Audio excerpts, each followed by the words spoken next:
Hello, everyone. I'm Dijon, And I'm Aiara. and welcome to the Mustcast, the podcast about the art of storytelling and how it's used across different mediums. Make sure that you like, comment, and subscribe if you want to see our channel grow, and to click the notification bell so that you're notified when we post. As usual, we'll start with me consuming. Aiera, you can start. Okay. So I've been all Castlevania all the time, as of late. I played and finished Harmony of Dissonance in like 3 days. Loved it. It was really good. I got the bad ending though, so I have to go back and like not do that. I started both Circle of the Moon and I think Aria of Sorrow it's called. Something like that. Whichever one has Soma in it. I'm not enjoying those as much as I enjoyed Harmony of Dissonance. It's the protags are kind of lame and the mechanics are kind of stupid, but I think the more I play Good them, the old more fun it'll be. Aricardo. Yep, yep. Yeah, I played Bloodlines too. Beat that in like 2 sittings, and that was really insane because that game is really difficult. And then because I have the advanced collection, there's also Dracula X, which is the game Richter comes from. I don't like it. I love Richter. I don't like Dracula X. It's very difficult and it feels very clunky. Uh, but I've also been playing a whole bunch of like Tohovania, which is like a Castlevania Toho crossover. Because the second one is coming out in December, which and I realized I hadn't played the first one, so I'm like, well, I gotta play the first one if I want to play the second one. And it's making me realize that I don't really enjoy stage-based Castlevania games. I enjoy the more Metroidvania kinds, but it's whatever. What else? What else? What else? What else? Been trying to get back into Katamari. It's been kind of difficult because like once you like leave off from that game, you lose all your skills in it, and I'm having to relearn the game from the ground up. Other than that, though, I haven't really been watching or playing much. Yeah. So, Okay. watching Loki, 2 episodes I've heard so far. And, yeah, I'll talk about that in the TV and film section. Also watching Doom Patrol. Well, I tried to watch it. So there was like a mid-season finale a while back, and then, you know, HBO has been and WB has just been doing a lot of weird stuff lately. So the fate of that show was up in the air, and it is canceled, Right. but they are finishing the last Right. season. That's And good at least. yeah, I got halfway through like that episode 8, and I just wasn't into it. Doom Patrol was one of my favorite DC shows in those first 2 seasons, but after season 3 or after season 2, it honestly just kind of fell off for me. It just wasn't as Dang. good, and I'll get around to finishing it up eventually since this is the final season. But honestly, I'm in no rush, like at all. Real. Real. I do want to like stay caught up with it because if I fall behind on the weekly releases, then I'm never gonna finish it. So that's why I hate when shows release all at once. If it's not like a 30-minute show, Right. because if it's an hour long show and it releases all at once, I'm just like, bruh. If you don't give me No. to me one episode at a time, I'm not gonna like. It's gonna take me a while to get around to watching it. Yeah, that's how I was with like Castlevania. It's Yeah, like but for me, Castlevania is 30 minutes, so I was like, I can just breeze through that. real, real. But yeah, also forgot to cancel my Paramount, not Paramount, yeah, Paramount Plus subscription. So I was like, you know what? Since I gotta deal with this one more month, I gotta finish Rise of the TMNT. So I watched a couple more episodes, and that season 2 is so much better than the first season. It is crazy. The comedy is so much tighter and just funny rather than them dragging out jokes and like I talked about before, over explaining jokes, which I hate that so much. It's such a Right. thing in modern cartoons that they feel they need to over explain jokes all the time. Like just make the joke and move on. Right. And now in this season, they I think just make the joke and move on. I'm like, thank God. It's so much funnier that way. yeah, it's like if I get it, I get it. If I don't, I don't. That's just like the whole Like you can nature of only comedy. explain the joke so many times before it stops being funny. I Right. also watched Batman Mask of the Phantasm again, and man, Ooh. that movie's so good. So I've seen it several times before, like at least 3 times before, and I've always thought it was great. But in the back of my mind, I always thought it wasn't as good as people say it is. But boy, was I wrong. This viewing just hit different. And it was like I was like truly watching it for the first time. And what's funny about that is I technically wasn't like this wasn't like optimal viewing experience because I was watching it alongside Blind Wave with their full length on their Patreon, the Right. reaction YouTube channel that I watch all the time. It's like 40% of my YouTube. And but for some reason, watch it alongside two people who hadn't seen it before and one person who'd seen it when it came out in theaters. It just hit different. And I just enjoyed it so much more than I ever enjoyed it before. Massive Phantasm is great. You don't need to have seen a single episode of Batman the Anime Series to enjoy Massive Phantasm. It's so good. If you haven't seen it, I implore you to check it out. It's on Max. Check it out. Surprisingly enough, with them having taken everything else off, but Batman's easily the most one of their most profitable character, so it makes sense that they kept almost all the Batman stuff. They did take off some other Batman cartoons, but they kept pretty much all the animated series stuff on HBO or Max as it's called now. But yeah, what I meant to talk about at the top, but in the order of my notes, I made a mistake and put it lower than I thought. Is the conflict going on in Israel and Palestine. At first, I wasn't gonna say anything because I just felt like I don't know enough about this to be speaking about it. But the more I see people who I respect on Twitter talk about it, and how it's just something that we can't ignore and not even with our small platform try to inform people about and have people make informed decisions about.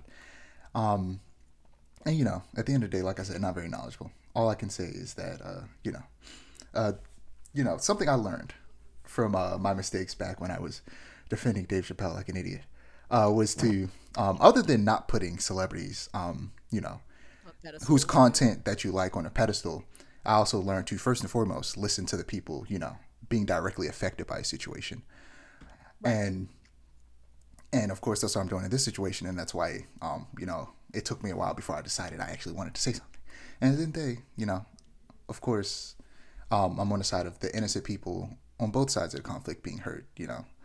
Recently, a radical group on the oppressed side, the Palestinians did something horrible to the oppressors, and that kind of pushed the talking points to people using it as an excuse to continue to dogpile on the people that have already been being horribly beat down and literally murdered for years because a very small group of people from that group did something really bad. And so I just wanted to say, like, innocent people, there are innocent people on both sides of this. Not everybody on the Israel side is necessarily agreeing with the people above them. And it's the same way with not all the people at Palestine agreeing with the people who did that horrible thing. But at the end of the day, Palestine is the ones getting the worst of it in this situation, from what I understand. And that's all I can really say. And, I implore anyone listening to make your own informed decisions, do your own research, and, learn what you can. And I'll continue to do what I can and, make informed decisions based on what I hear from the people who are much more knowledgeable about the situation than I am. Anything you have to say before we move on? At the end of the day, it's a thing of there's a lot of statements and everyone's got something to say about it, but at the end of the day, it's up to you, the listener, to make an informed decision. Don't let celebrity statements and people who are just as uninformed as you are or you currently are influence how you feel about it. And also I agree with you, just in general. But I know that with the media hype and all the pressure and whatnot, it's oh, I should feel this way about it. No, do your own research, beyond the internet. Do your own research, talk to people affected, draw your conclusions from that. Don't ride the hype wave. Exactly. And the person I am getting a lot of my information from is a journalist for GameSpot, video game journalist Timur Hussein, who's a Muslim man, and just seeing everything he's talking about, and just his feelings on it really made me go, I have to say something. Right. I can't just stand to just sit back and watch it happen. And that's real. Yeah, especially with as Black people, all the things we've been through. I can't watch another oppressed group go through something even worse and not do something about it. Yeah. Or do my best to do something about it. But yeah, like we said. Moving on to animation. Berserk is getting a new anime. Really? But wait, it's by fans. Hey, Yeah, Eclipse Studio is taking it upon themselves to adapt the Black Swordsman arc, which is the arc after I forget what they call it, but the arc that the original anime covered. It's the arc after that. and has officially begun pre-production. On Twitter, they answered a few questions about the series, and they've said, this series is very close to our hearts. We aim to create a proper 2D adaptation of the stories that have been neglected of this medium, starting from the beginning. A few things about Berserk, the Black Swordsman. No, we won't adapt the Golden Age arc, which was the first arc. The project is focused on the Black Swordsman arc. There won't be any censoring or toned down scenes. 3D CGI will not be used for any characters. It will be voiced in English and Japanese, plus have an original score. And they think they're supporters. This is a huge undertaking for a fan project. This series has been notoriously incredibly difficult to adapt because of just the art by Miura is just insane. It's hard to really do that justice in animation and movement. If this does well, maybe we could see the rights holders, getting this studio to work on an official adaptation, or at the very least, it would spark the production of an official new Berserk anime. If this does well, which I hope it does. I'm really rooting for these guys at Studio Clips, so I'm excited. I love Berserk. Very excited. Maybe I'll probably watch this over the CGI anime. The original anime, it's hard to find. I'm sure you could could pirate it somewhere, but it's hard to find officially anywhere. Like even the DVD is just, I want to find it because I want to rewatch it, but I can't find it. Right. So I've watched the movies. They're all right. They're not that good. The original anime is the best. Real. There was a trailer for Invincible at Comic-Con, and I can't say much because I don't want to spoil it. But it looks good. It looks real good. I'm excited. They're introducing a bunch of stuff from the comics that I've been waiting to see. Still in the middle. It's been a couple months since I read it, but I'm in the middle of rereading Invincible. I'm letting it breathe because I ran through it in the course of like a week and a half. The first time I read Invincible, I'm talking all 15 years worth of that comic in like a week and a half. So, and then insane. And then I binged the show because at that point, like the first all the way up to like the ultimate episode was out, and then the next week I finished it up. So now I'm rereading it. I'm taking my time this time. Invincible is great. I love Invincible. It comes out November 3rd. If you haven't seen Invincible, you should watch it. It's good. I've been meaning to, but like I have a thing about like blood and gore. I wasn't very yicked out. I wasn't sure how you felt about blood and gore. It's like I can tolerate it up to a certain extent, but from the clips that I've seen of Invincible and what my girlfriend's told me about it, I'm like, ugh. But I will give it a shot. I'll give it an honest shot because it looks very good, and I want to know more about it. Well, and I'm trying to get myself to it, It'll obviously, I'm not, obviously I haven't seen the second season, so I can't speak to it, but it's not in the first season. It's not as much as you think there would be. Like it's not that much. Like it's very spread out and in concentrated burst rather than, it's not like always all the time. Every time there's an action scene, there's blood and gore. Like I think that was my misconception when I first went into watching it. The reason I ended up getting into it, because at first I didn't want to watch it because I thought it was going to be like The Boys, which is incredibly violent and disgusting, and it's just not for me. The Boys, I can't. It's just I can't get into it. But like it has a good story, but the gore and the themes and all of the sexual violence and stuff just really just doesn't. It's just a lot. I can't. It's overwhelming. But Invincible it's not dark. Like The Boys is overwhelmingly dark, gritty story, whereas Invincible is a classic superhero story, but it subverts it by being way more violent than you expect, and kind of putting the characters in more complicated, like morally complicated situations than you would see normally in like Marvel and DC comics. And that's where the subversion comes from, rather than just being dark and gory. So there are tons of like action scenes in this that have nothing to do with them ripping people apart, and it's just them trying to legitimately just be good superheroes. And it's not like that first season's not as gory as you think it would be. Again, can't speak for the second season. The second season might get bloodier.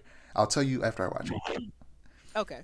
Well, yeah, I'll give it an honest shot then. And also, I just love J.K. Simmons. He's great. Oh yeah, he's so good. He's such a great voice actor. He's one of those like live action actors who also does like ridiculous amount of voice actor work that you just like. Right. Man, this guy is everywhere. Really good. But yeah, we also saw a new trailer for Scott Pilgrim Takes Off, which is the official title. I kept seeing it, and I wasn't sure if Takes Off was officially part of the title, if it was like some subheading or something. But yeah, it's called Scott Pilgrim Takes Off, and like yeah, it. I think it, in the last trailer, I hope you saw it. They used the Mortal did. Kombat theme song, which Which is completely caught me off insane. guard. And Yeah. and then I also noticed that the logo resembles the Street Fighter logo. So I was like, oh, they're really, fighting game influence has always been a big part of the series, and they're really leaning into it with the advertising. Right. Yeah, I'm really excited for this. Comes out in November. I forget which day. I think it's November 17th. 17th. Yeah, Yeah. Can't wait. excited for that. Fiona and Cake. So where are you at? I'm one episode away from the end. Oh, fantastic. So we can at least talk about up to episode 9. So Yeah.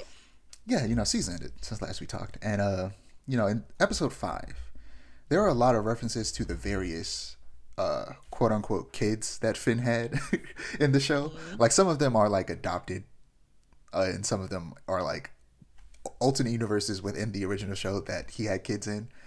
Like he went to this pillow universe and had some kids one time. It was weird, but he had a whole family and then just left them. It was crazy.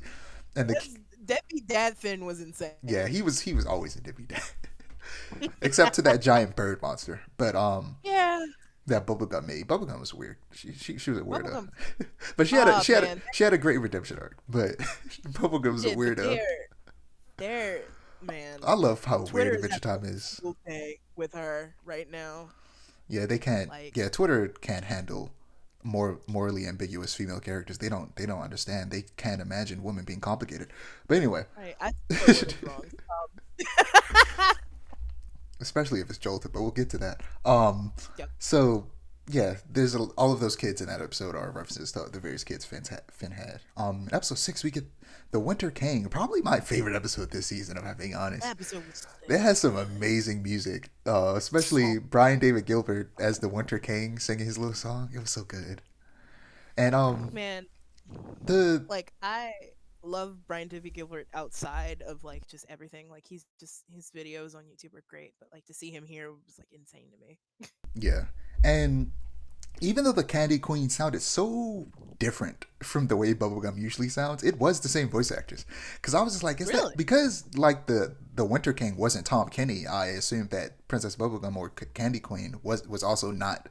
Her name is hard to pronounce. Let me see if I can find it. Hayden Walsh, and yeah, it was her. I was just like, it sounds.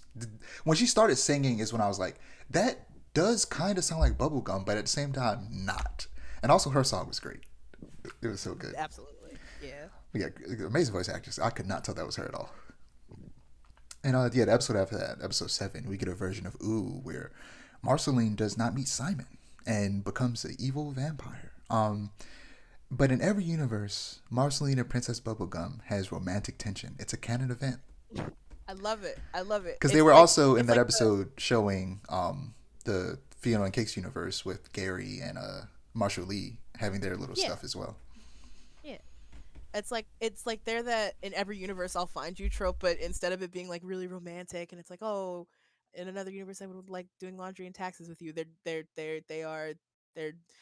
the term that Twitter uses right now is toxic Yuri, and I think it's so funny because yeah, they are so toxic Yuri, and I love it for them. I was about to make a homophobic joke and say that all Yuri is toxic, but You're not incorrect. Listen. I was trying to find a way to be clever about it and be like, how can I make this homophobic joke real quick? Listen, but I couldn't think of anything clever. As I've seen a lot of Yuri in my day. A good chunk of it is toxic. I don't think and to me, I blame Madoka Magica for this. They set the blueprint for toxic Yuri, and so now every couple is trying to be like Homer and Madoka. It's a mess. Give me some like not toxic Yuri. That would we be do fun. A lot of gay relationships do be toxic in media. Not gonna lie. Yeah, it's like a trope in its own almost. It's like the gay people can never be happy. Yeah. And I think, not to go on a tangent, but I think a big part of that is like the fact they're trying to like discourage, because it's like it's like the bury your gaze trope. It's like we have you here, but you can't be happy because it's like it's not. It's a whole like deep seated It's not thing. right. It's wrong. Yeah, it's wrong. So you can't. Your Yuri has to be toxic Yeah. because that's what it is in reality. But And speaking it's of like, tangents, I'm going to go on a tangent about tangents. We used to call tangents Harry Potters. You can understand why we stopped doing that. But yeah, we used to call tangents Harry Potters because one of the first and biggest tangents we went on was about Harry Potter and how, like, it's just such a underutilized universe because it's such a big universe, and we know there are schools outside of Europe. There's a school in Right. Africa where they don't use wands. That's cool. They can just say a Cadavra and point at you and you're dead. That's cool as Right. hell. I want to learn about Very that. cool. So when J.K. Rowling is dead in the ground, I beg of someone. I'm gonna be like Eddie Brock in Spider-Man 3 when he's praying for Peter Parker's death. Someone assassinate that woman. No, for real. Because And I you know what? I need to be able to enjoy Harry Potter content again, and I need people because it's like Star Wars. All you have to do is let other talented people get their hands on it, and oh my god, Right. Harry Potter could be so cool. But let's not go on this Harry Potter as we used to call them. Let's continue to talk about Fiona and Cake before we go too far. We'll have to have a discussion about Harry Potter another time. Absolutely. Yeah. But yeah, in episode 8, we see a universe where the Lich succeeds in destroying all life. Presumably, this is like an alternate take on what would have happened if Finn and Jake failed to stop him in the episode where they do stop him, where they because we don't see their bones. So it's like presumably they're in the realm where they went to and defeated the Lich before, and their bodies were just stuck there. Right. And in episode 9, the last one we'll talk about before we wrap up, and we'll save the finale for next time. Yeah. Simon is transferred into the mind of Shermie, one of the characters from the finale of Adventure Time, and I won't say more than that because you haven't seen it, or Distant Lands. Yeah. So they're very interconnected with that, and I can't say much more about it. But That's nice. yeah, but I've been. Oh. I was gonna say, but it's cool to see them because I've always wanted to see more of them ever since they showed up in that finale. But also, I knew the moment when Fiona asked Simon if he got on the bus with Betty, and he says, "No, why would I? Would it come back?" Because I was like, that was weird. Why would he say that? That's so selfish. Right. And then it came back in a big way, and Glow Betty was basically showing Simon how selfish he was in their relationship, and how he just never did anything for her. She was just always following him. Oh, poor fella. Very sad. I was gonna say, completely unrelated because of episode because of because of episode like 8. I've been me and my friend have like had this bit where we've just been like fall to one another over and over again. Like there's a setup where it's like, what's the season that comes after summer, and then we say the thing, and it's not funny at all. But Lord, do we laugh so It's hard funny at it. because that meme's been everywhere, but also I was gonna talk about it today, but I thought I'm gonna save it for the next episode because that's gonna be the Halloween episode. I watched Get Out yesterday, and Ooh. that she does the hypnotism and she says, what did she say? She doesn't say fall. She says something, but when she says it, my mind goes to fall every time. She says sink. That's what she says. But I was like, it would have been so funny if we just heard what's his name, Ron Perlman, just say fall instead of that lady say sink. But yeah, Ron Perlman's great. He has such a distinct voice. You can't not ever tell when it's Ron Perlman. Good old Slade from Teen Titans. Yes. And Hellboy. He's been in a lot of comic book stuff. Really? I didn't know that Slade. Yeah, I didn't know that. Yeah, he's voiced Slade. Well, I knew about Slade. I didn't know about Hellboy. Yeah, he plays Hellboy. I wish they would make a third one, just one more. But he said he would do it, but he does say like I'm getting too old for this. Real, and he's real for that. It's like Hugh Jackman. It's like I don't have time for this. You know. Yeah, I'm glad Hugh Jackman's come back one last time though. But what is it? I really want a Hellboy animated series in the style of Mike Mignola because like why like we've had some animated movies, but like there's no reason we don't have a Hellboy cartoon with the cast from the movie voicing it. Like, oh my god, Ron Perlman, he's an amazing voice actor. Have that man voice Hellboy in a cartoon. If he can't play him in live action anymore, if anything, it would be cool if that cartoon. It doesn't have to. I think it shouldn't. But it would be cool if it was like a continuation of the movies. Yeah. And you just have Ron Perlman voice him. That would be great. That would be a great way to get Ron Perlman to continue to play the character. But very much so. Moving on to Castlevania Nocturne, we've gone on so many tangents in that Fiona and Cake section. Right. But yeah. Oops, I made a mistake muting myself. So you've seen it all. Yes. Yeah, before we talked about the villain. Spoiler alert, obviously, we're gonna spoil everything. Um, Yeah. Before we talked about the villains not being as interesting as they were in the OG, but the one villain that was interesting all throughout was Olrox, the Aztec Yes. vampire who killed Richter's mother, and sent him running away in fear. Um, and like we talked about before, that scene when he first met Mizrak was some of the gayest stuff I've ever seen in my Oh entire life. yeah. Uh, Oh yeah. and of course, it's weird how I fail to realize that some people just don't pick up on gay subtext. Stuff like that. Yeah. Because a lot of people were surprised when they cut to the scene of them in bed together. And I'm like, duh, what did you think was gonna happen? Like, did we watch the same thing? He Like their first literally, meeting? Hello. All Rocks literally says we should do this again sometime, somewhere more private. Like, there was And barely any subtext there. It was no, for overtext. real. Overtext is crazy. It reminds me of a friend of mine is in a class about that, like queer studies in game design and whatnot, and he did like a whole like essay citation on uh the bit "this is like gay sex to me," um and I should have told him to cite that bit also. There was like it was like a he did a line from Baldur's Gate in the Dark Urge path, and then a panel from Trigun Maximum about it, and it's just like the more like he tells me about this class, the more like gay subtext I see in things, and not even like beyond oh like lol this is like gay sex to me like in a joking way. Like I sometimes I really look at stuff and I'm like, there's no way that this wasn't intended to be a little fruity, you know? Yeah, it'd be like that sometimes, Definitely do. Um, Definitely do. you know, but going back to Richter running away, there's a lot of hate being thrown at Annette online. And I made a Reddit post about it in the Castlevania subreddit. And I'm gonna read it in full because I just feel Okay. like this is just something we've got to talk about. Let me open it up. So the title of it is "You All Lack Empathy for Annette."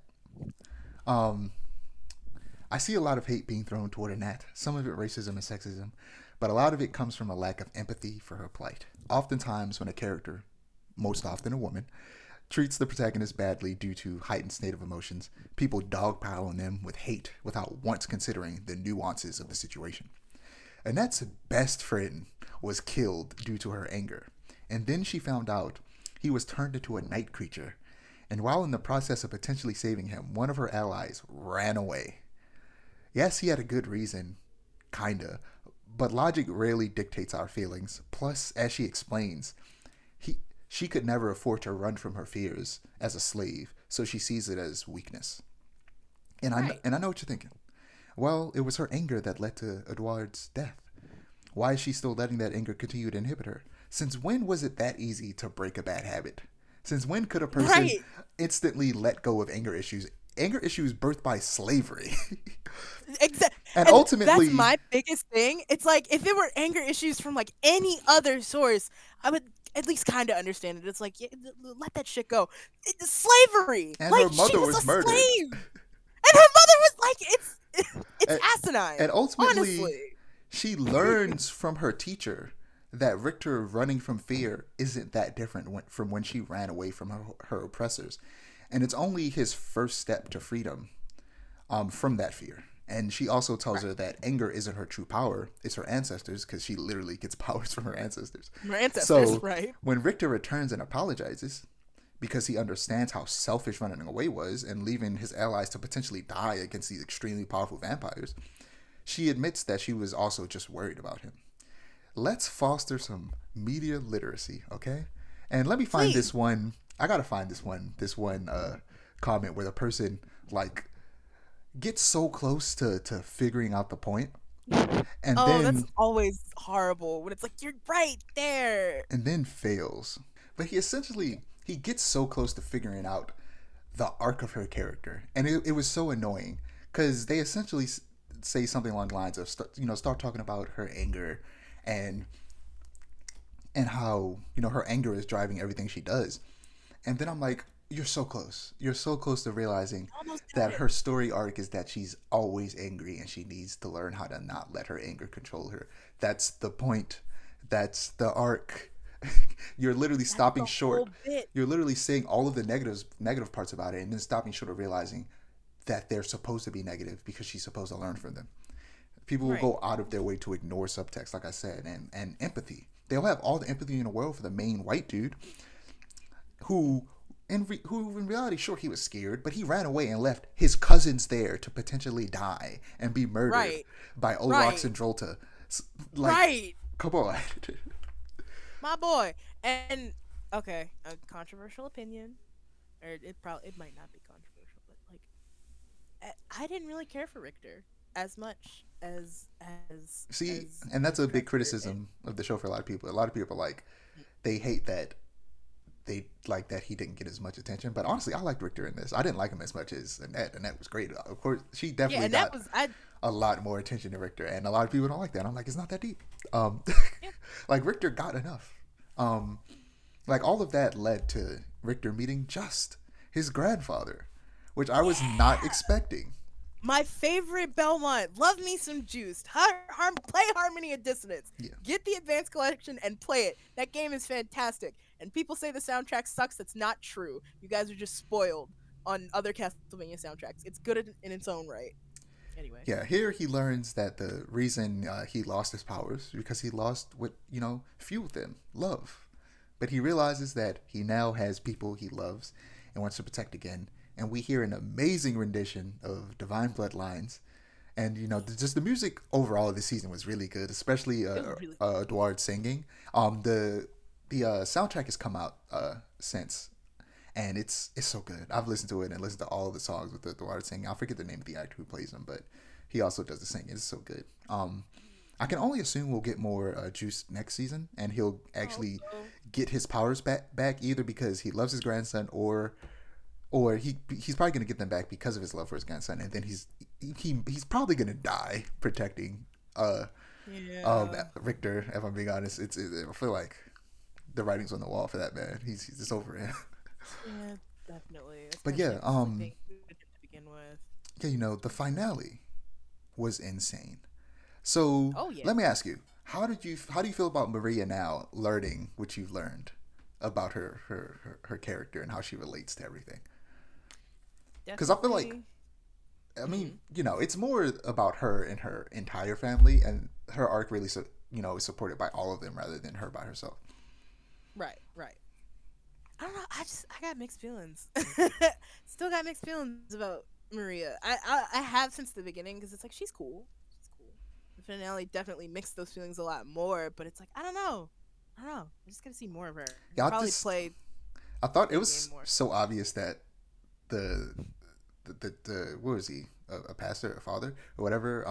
It was clear that he was her father. Like I saw that man's face, saw his eyes, saw his hair. I was like, oh, that's her father.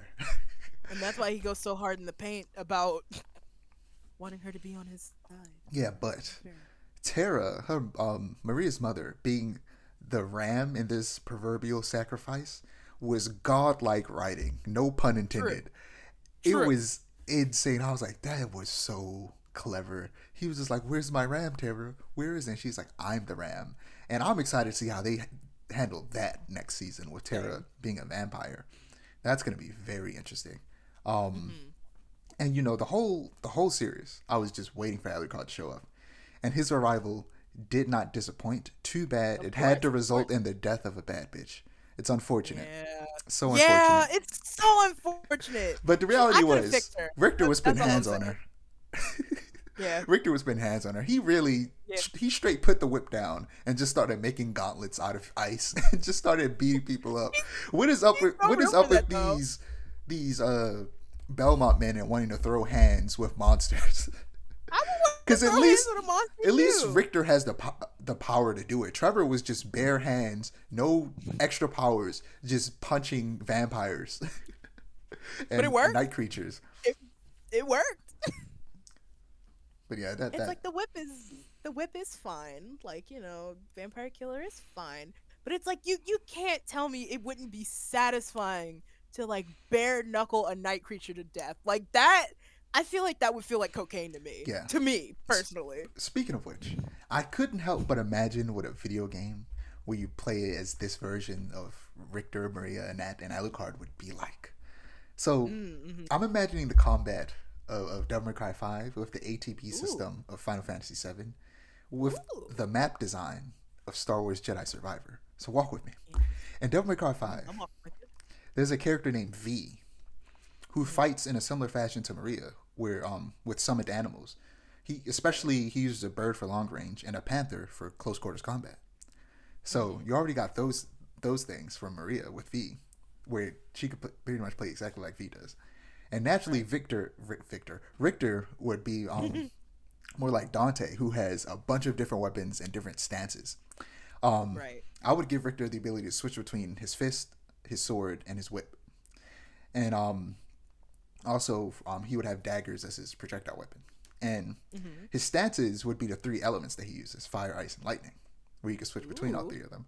With lightning being more defensive, ice being more defensive, blocking enemy attacks and freezing them, as well as creating shields for your allies. And fire being more offensive, of course, in the most obvious ways. And lightning increasing your speed and allowing you to stun enemies and make parrying easier. And he would also have elemental projectiles that function on a recharge, like fireballs, ice spears, bolts of lightning that bounce between enemies.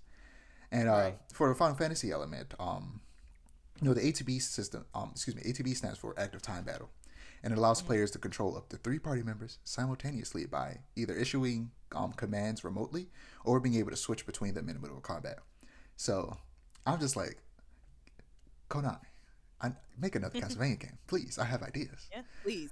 I think I talked about my idea for a Castlevania game starring Simon before, but I've worked more on it since then. And no, just to talk about it real quick, it's the castle would teleport and land near this village, and the map would be, and Simon comes of course to protect the people. And the map would take place. It would be in the village, the forest surrounding the village, and the castle. The castle would be like 40% of the map. Right. And then the other 60% would be the village and the forest. And in the forest, there would be like underground catacombs and stuff like that. Cool stuff.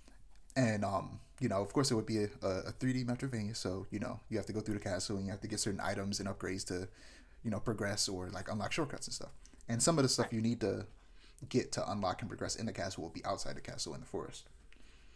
And so what I've come up with further is that you're going to be wandering castle, and occasionally you're going to see this big, tall vampire dude. You're going to see Dracula just in the background, casually walking around, going through the library, chilling. Like, I don't care that you're here because I'm Dracula. Like, what are you going to do to me?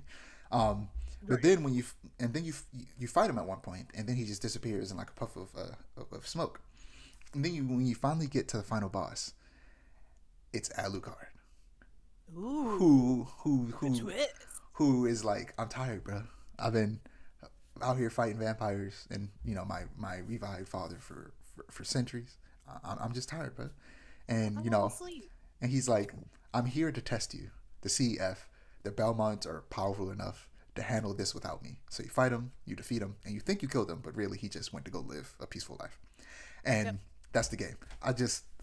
Come on, hire me, Konami. Come on, do something. Love it. But that's all I got about Castlevania. You don't have anything. I mean, I'm excited for season 2. Alucard's back, same. New design. He's paler than he was before. He stopped going outside. I don't blame him. I was gonna say at the end of things, he was Loki sparkling like the vampires in Twilight, which is really funny to me. But yeah, when you were describing like this idea that you had for like Castlevania game with the current cast of this Castlevania Nocturne, all I could think of is I forgot to mention Annette, but obviously she makes weapons out of metal and she can control metal and she would use earth and rocks. She would be like Earthbender. I forgot to mention her, but go ahead. Straightforward. Yeah, they're just a Terraria party at the end of the day. Like if you really think about it. Yeah, basically classic RPG stuff. Yeah. But that's all I've got. Yeah, moving on to comics. I've been reading a lot of comics. I had a lot to catch up on because I was kind of just letting stuff fall to the wayside. That's exactly what I was going to say. So I finally got around to reading some more of Apple Black Volume 3. I need to finish this up before my Volume 4 comes out and is delivered to me in November next month. The action And there's a lot of action in this because there was like an invasion happening in this city that the story takes place in, and the art of the action has been drawn beautifully by White Manga. Right. His art's so good. I would definitely suggest like watching his YouTube channel. That's how I first discovered him. He just makes a lot of great art videos. He taught me a lot. And also, yeah, his art style is very much inspired by Taikubo from Bleach. So yeah, I like it a lot. World. It's also I've talked about it before, but just to refresh everybody, it's a black created manga by Saturday AM, which is a black owned manga publisher, and they make diverse comics, and it's great. Nice. But World's Finest Teen Titans. The Titans go to a convention, but Robin isn't allowed to go because Batman said people could find out who you are, so no, you can't go. Aw, lame. So everybody else goes, but him. And but while they're at the convention, this creep who's obsessed with Bumblebee, who has magical abilities, comes to the convention and starts creeping on her. And it was weird, but Robin came in and shut it down, so it was great. And Nice. The World's Finest Batman Superman. This issue follows Superman and Batman's first encounter with each other, which is very interesting. What is it? At one point, Superman comes into Commissioner Gordon's office, and Gordon's like, "You getting sloppy, Batman? I heard your cape this time." And he turns around, I was like, "Oh, that's not Batman."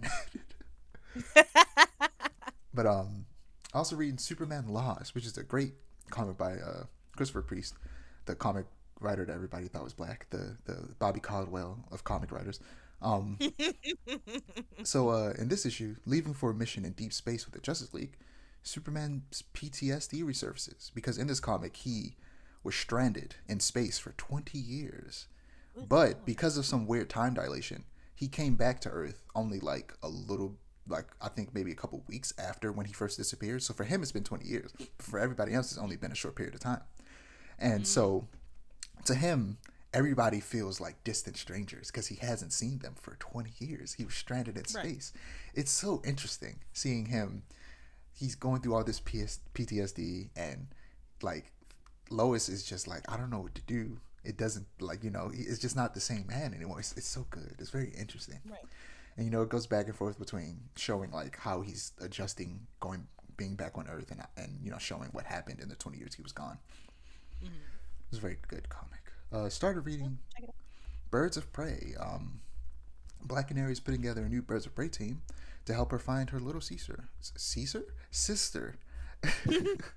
I forget her name for sister, but yeah, it's very interesting. This is the one where Harley Quinn is now officially a part. They even joke about how like, you shouldn't be here, Harley.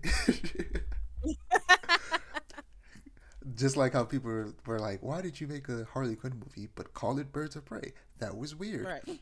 It was not a Birds of Prey movie, and Harley Quinn has never been a part of the Birds of Prey until now.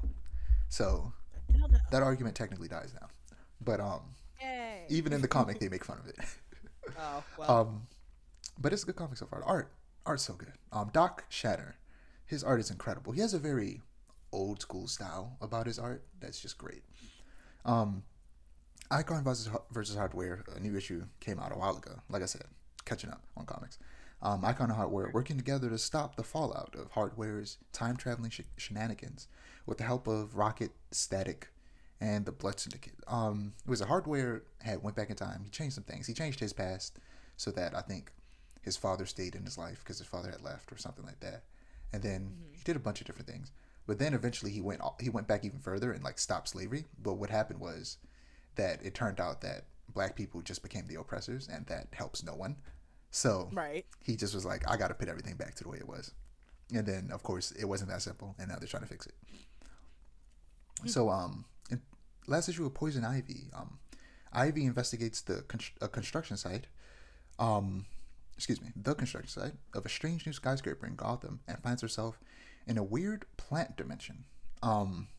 Meanwhile, Harley cheats on her. Just kidding. She kisses the woman. She kisses a woman that Poison Ivy also slept with, while they technically were still together. So it's in a sense, I sense either a throuple or a threesome coming up, which is so random. But I'm like, Toxic Yuri. I was just about to say, good old Toxic Yuri, coming back in. Also, so I watched this episode a while ago, but like I said, I'm watching Batman the Animated Series alongside Blind Wavers. They're watching it, a couple of them for the first time. Some of them have already seen it before. And there's this great, the very first episode in the release date order of the second season is so good. It's a really good and very kind of horrifying Poison Ivy episode, and it's so good. Like, I implore it. Just watch Batman the Animated Series. It's so good. It's ridiculously good. So I watched bits and pieces of it growing up because I was growing up as it came out. But Yeah. I was always like, I feel like I'm missing so much context. And then also I was one of those kids where it's like, I don't like superhero shows. I mean, You're stupid. But you don't really need much context for most of the stuff that happens in that show. yeah, so I'll probably watch it now that I'm older and can appreciate it more. But yeah, still works. Natasha is incapacitated by the villain, the Silver Mist, who plans to sabotage Steel's tech. Meanwhile, John Henry's vision of a metropolis without supers drives a wedge between him and the super fan. Fire and Ice, I talked about them before at the end of the Power Girl special. They were at the Baltimore Harbor fighting some villains or whatever. And I found out Guy Gardner was from Baltimore. But yeah, they moved to Smallville for a short vacation. But Fire's obsession with being seen as a strong hero brings supervillains to Smallville, pits innocence in danger, and she just can't. She's just constantly trying to fight back against authority. She doesn't like Superman, and it's like Superman's just trying to help you. Calm down. And her friend Ice is trying to be like, you gotta chill out. You're going way too hard about this. It's not that deep. Yeah, and last but not the least, Skyrocket. So there was this really interesting thing that I read about on Twitter from I forget his name, but from someone on Twitter, and then I saw that the person it came from posted as well about a pitch for Superboy to transition to a woman and adopt the new name of Skyrocket. And the person who wrote this was a trans woman by the name of Magdalene Visaggio, and I'm gonna have to send it to you. It's like 8 pages, but it's so good. And the design, you know what? I need to send that to you, actually. The actual design of what Skyrocket looks like. I originally saw it from Evan Von Doom, who is just a comic book personality. Like, he doesn't make comic books, but he talks about comic books a lot. Right. And yeah, it just looks cool. And it would be a cool idea. At the very least, even if they don't end up taking the idea and transitioning Superboy, then at the very least, give him this costume and have him change his name to Skyrocket, because it's like he can't be Superboy forever, right? And he's not going to become Superman, because the whole point is that he's a clone, and he doesn't want to just be a clone.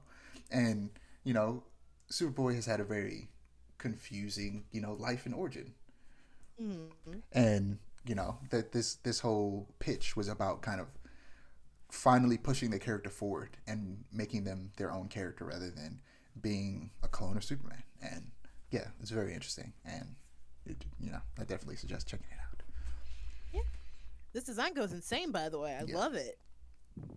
It's a good design. At the very least, give him that design, right? Because I think so. Young Justice, the TV show, it's a great show. Well, first 2 seasons are great. Everything after that, not so much. But I feel like what it tricks people into thinking is that Superboy is this stoic character that he is in that show, and that his costume consists of a black t-shirt with a red Superman symbol and blue jeans. But originally he was nothing like that.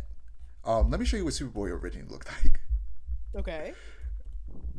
Because he actually just Google. No, I'll send you a picture. Because he did look like that.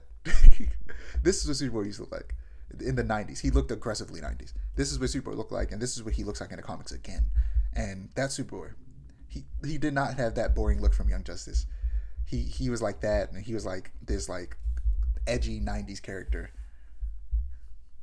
And that's who Superboy really is, rather than the black t-shirt Superboy, which this is such a fall off. Yeah, that's crazy. It was them trying to again make him different, and it's like, no man, Superboy was already different enough. But yeah, that's all I got for comics. If you don't have anything. Have I been reading any comics lately? No, actually. Yeah, I don't know. Chainsaw Man, I haven't been keeping up with it. It kind of fell off. I've been keeping up. I'm gonna say something controversial. One of my friends was like, "This is a red flag." I don't care. I'm gonna say it. I don't really like Asa. I don't really like Asa. Really, I like Asa. She's That's not. cool. She's not doing it for me. Like, I don't get me wrong. I love a good girl failure. Love a good girl failure to pieces. She's a girl failure in a lame way. It's like I'm not. I'm not really like I'm not interested in watching her be a girl failure because of how she is one. It's like with Denji, he's like with Denji, it's like a thing of like I want to see him succeed because his whole life has been like Yeah, just like terrible. But with like Asa, it's like it almost feels like she's messing her life up on purpose. And I know that's not and true. she also has a But it's like devil in her head threatening her life. this is true. But it's like also Yoru is lame. I love Yoru so much. She's so lame. Like I don't know. I don't know. I just don't like Asa, and I wish I'd liked her more so I could continue to keep up with Chainsaw Man. But it just like I I see your don't point. know. Well, low key, like you say that because you're like, I don't like Asa. And I'm like, I like Asa, but also Asa hasn't really been present in the comic for a while. Yeah. So you Real. should get back into it because it's been focusing way more in Denji. Like I literally Nice. can't remember the last. Like literally, I remember the last time I saw Asa because she showed up for the first time in a while in the last chapter. She just hasn't been in Right. that much. So you might want to And, start reading it now because Denji's the main focus again. and it's like that's not even like, and that's the whole thing. It's like I don't. It's not that Denji's not the main focus for me. Like that's not the part that's ruining it for me. It's like that Asa's character is so light to me that like she can just leave despite it being about her. She can leave and like have it still like continue on. It makes sense. And then when she comes back, it's a whole event because it's like, well, it's a whole event, but then at the same time, it's like, oh man, Asa's back. It's like it just feels. I don't know. I don't know what Fujimoto's cooking. I want to trust him, but maybe this is how Chainsaw Man fans felt when original Chainsaw, like Part One, was coming out. Still, and I think once we get the whole story and I read it from the top, it'll probably be better. I don't know. I've read like majority of it as it was coming out, Chainsaw Man, and I don't know. Chainsaw Man was exciting like every chapter. Mm. But moving on to TV and film. A Cyberpunk live action is in the works. CD Projekt Red is teaming up with Anonymous Content, a media company that has worked on series like True Detective, on a new live action project based on the game. It won't be an adaptation of the game and its story, but another story within the world, like Edge Runners was. I was about to say, yeah. But yeah, like unlike most video game adaptations where the characters and story are the focus, with Cyberpunk it's more of the world. So we don't Right. need to see Johnny Silverhand. We don't need to see Idris Elba's character. We don't need to see those characters in live action. We just need to see more of the world and other characters in that world doing stuff, like we did with Yeah. Edge Runners, because it's just the world that's the world is the main character, not necessarily the Yeah. characters themselves. The characters are interesting, but the world is just so much more interesting than the characters that yeah, you just want to see more of the world. And Right. also Cyberpunk is literally a genre after all. So Yeah. of course you're gonna focus on the genre. Like most adaptations, like Metal Gear, for example, the world isn't necessarily a character. The world of Metal Gear is a slightly more technologically advanced, not even by leaps and bounds, a slightly more technologically advanced. Well, actually, never mind, they have nanomachines. It's a more technologically advanced version of the real world, but for the most part, everything Son. everything looks like the normal world. But it's the characters. It's Snake. It's Raiden. It's Liquid. It's Ocelot. It's those characters that make that world, and the story surrounding those characters. And same thing with like The Last of Us, where it's their stories. Like without Ellie and Joel, there is no Last of Us. So, Right. because otherwise it's just a zombie world. That's a little bit more interesting than other zombie worlds, but not by much. But with Cyberpunk, the world itself is just so cool and interesting. And I'm going on a tangent, but no, I'm not going to go on a tangent. But I was about to, but I shouldn't, because literally the last thing I'm going to talk about is Cyberpunk. So I'm going to save that for that part of Put the the episode. tangent in your back pocket. I do wonder how they're going to work with the cyberpunk slang. I've been my friend's been getting yeah. into it, and I've been learning a I lot hate more it about it. because I randomly, I won't say it out loud, but because I just don't, because I'm just like, it's too cringe for me. But in my mind, I will say Choom, and I'm like, what is happening to me? What are we talking about? My friend has been sending me the most incomprehensible memes because they're entirely in cyberpunk slang. And then he'll send me what the slang terms mean and then make me translate You it. know, And it's like, it's so I'm really glad fun. you brought this up Uh-huh. because a lot of people will say that. To me it's weird, and I feel like maybe it's because the way I consumed it. Because I played it when it came out, it was glitchy, it was buggy, it was on PS4, which it should have never been on last gen consoles. So I got a refund because they issued refunds because they even PlayStation was like, y'all messed up. We got to give these people back their money. Right. And so I said I was gonna wait till it was straight up 100% finished before I played it, and I did. 2.0. It's great. Like I said, I'll get into that. But something a lot of people talk about when they're reviewing Phantom Liberty and talk about how it evolves all of the story and the gameplay of the base game, is they talk about how the base game feels too edgy or too try hard. And granted, I watched Edge Runners before I actually really delved into the game twice, but I Right. watched Edge Runners twice before I got into the game. I still was like, it's kind of just like, this is the world. It's literally called Cyberpunk. Cybernetics and punk, this anti-authoritarian movement Right. and music genre. Edgy is basically in the name of the game. Yeah, it's Punk like punk equals edgy.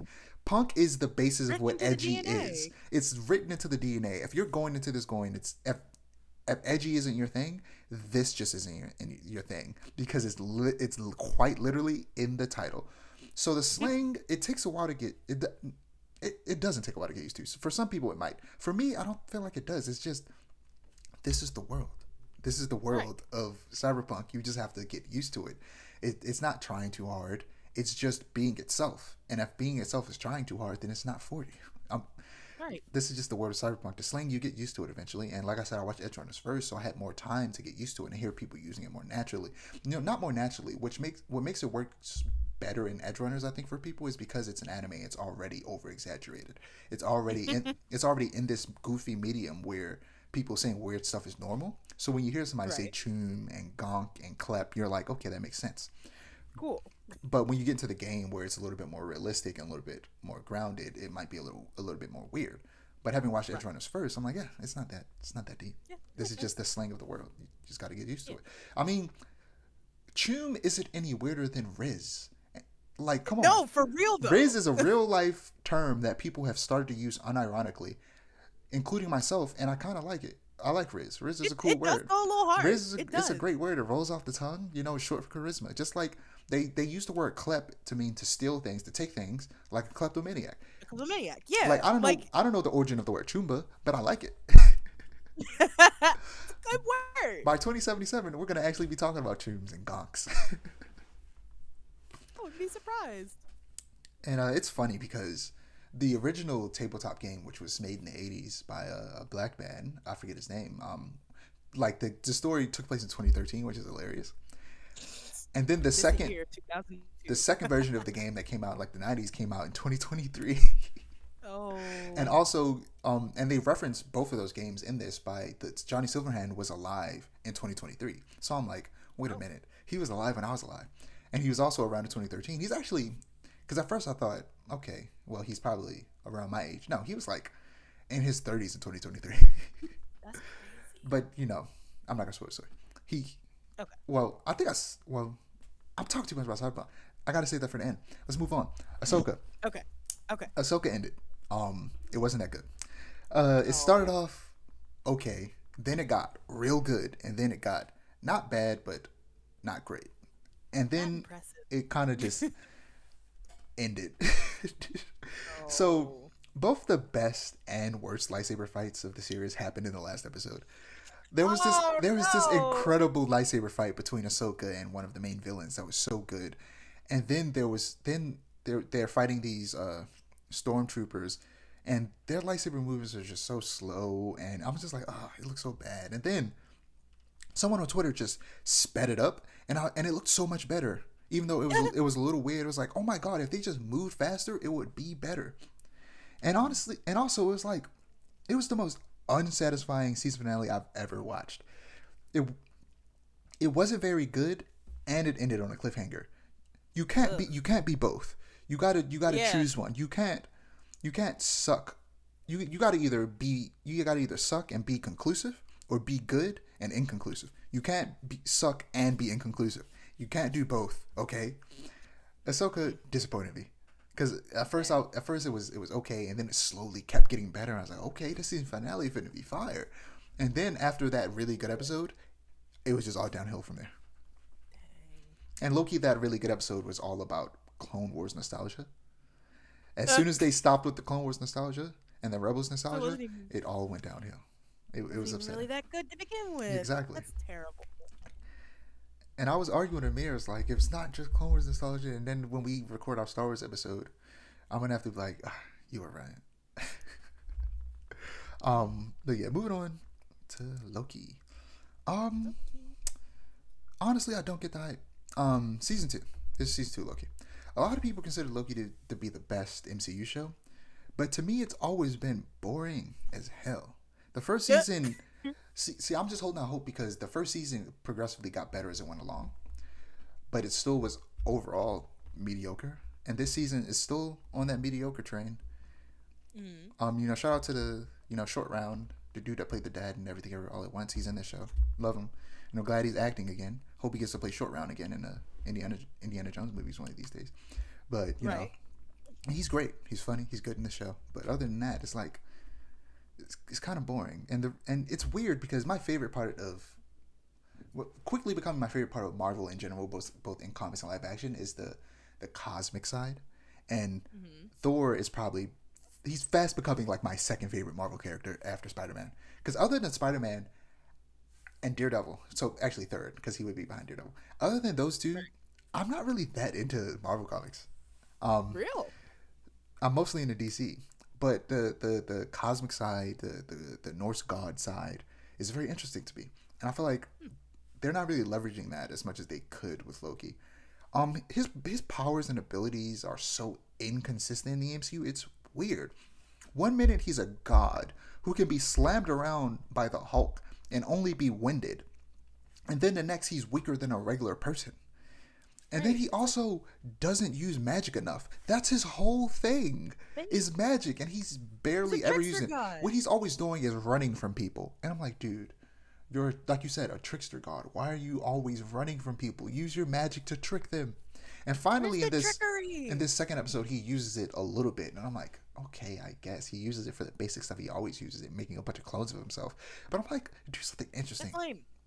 Yeah. It's I don't know. Loki's, to me, it's just, I don't get the hype, truly. Like, I think where it comes from is that it's very well filmed.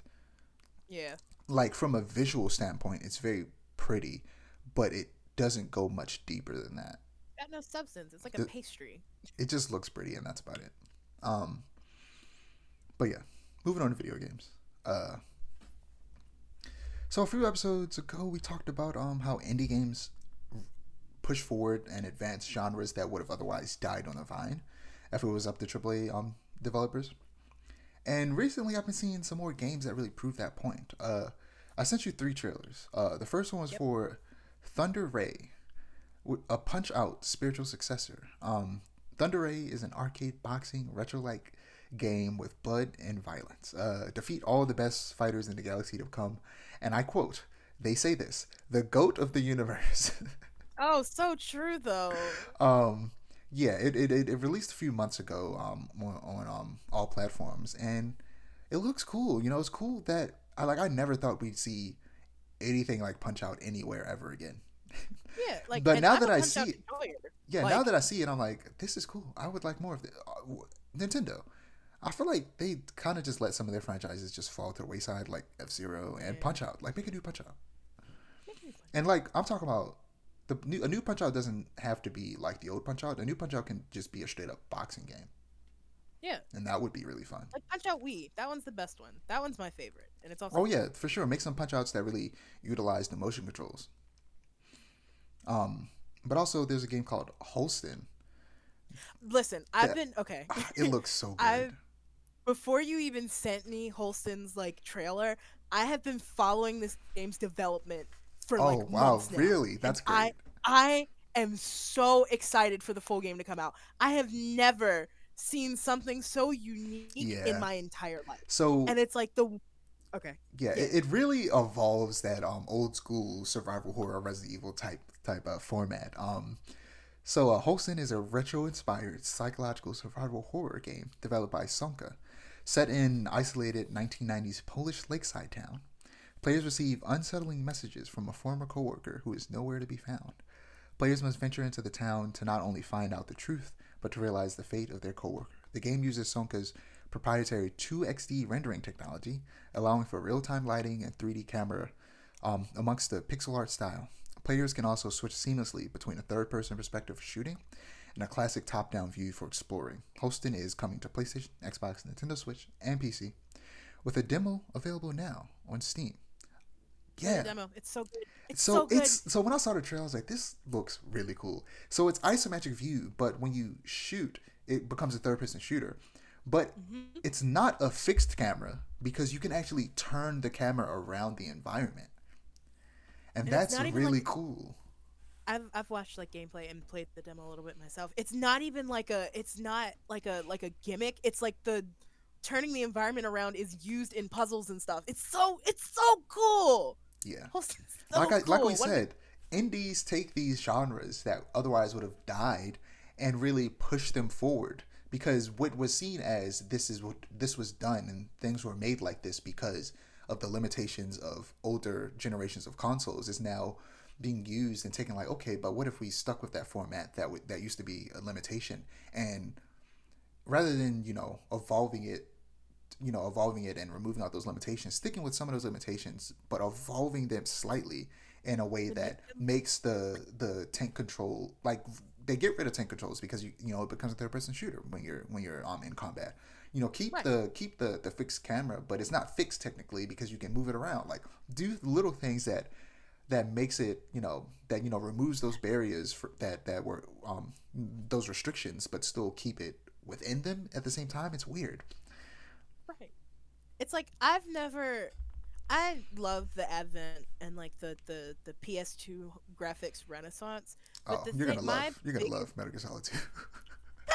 My biggest problem with it, especially like when it came to horror games, it was just the graphics. Like they didn't do anything fun with it. It's like if you're gonna lean into the PS2 aesthetic and the N64 aesthetic with the fog and the draw distance and the rendering and all that, do something with it. Like make it fun beyond it just looking like a PS2 game.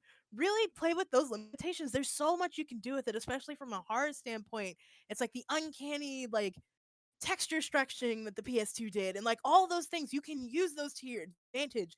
There's more to making a PS2 style game than just making the graphics look like they came from the PS2. And that's like seeing games come into their own now and take those limitations and like stretch them beyond the leaf is so relieving, because I was afraid that we were going to be stuck in the PS2 like horror era forever, and it was just going to be that for the rest of our lives. Yeah. This is more PS1 like to me.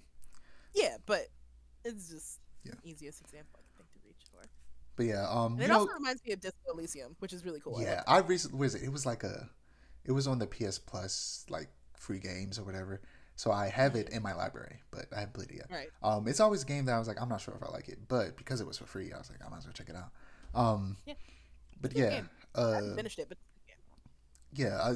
Something I hate when people say is whenever somebody says this thing looks like PS2 graphics, and I'm like, either you've never played a PS2 game or it's been a long time since you've played a PS2 game. Because whenever someone says something looks like a PS2 game, and I'm like, it most often looks like a PS4 game.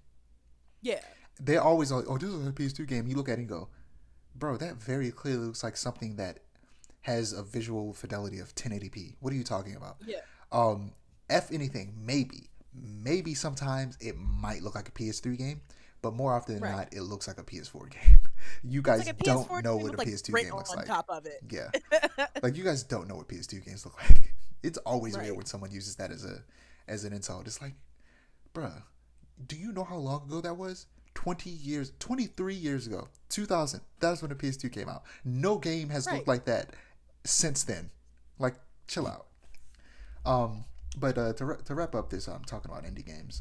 The Last Faith A dark, gothic fusion of Metroidvania and Souls-like, The Last Faith Listen. thrives on merciless and precise combat with a huge range of weapons, firearms, and custom executions at your disposal. Releases November 15th.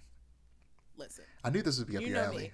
because of Blasphemous I love and Blasphemous. I Castlevania. love Castlevania. I love games like this game is like a love letter to me.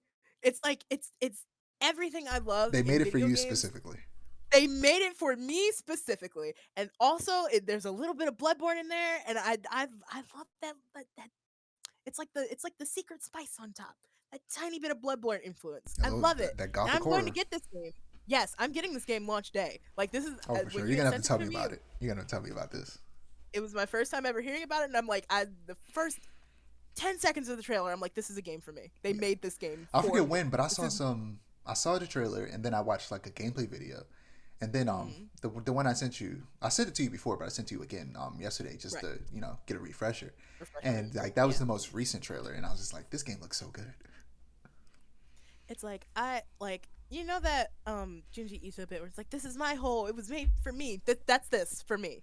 And yeah, when I get it, I'm playing it. I'm probably gonna beat the whole thing in one sitting because good Yeah, lord, it still looks need to beat it Blasphemous looks cool. though, I still and need to get beat Blasphemous Blasphemous too. and get Ah, Blasphemous too.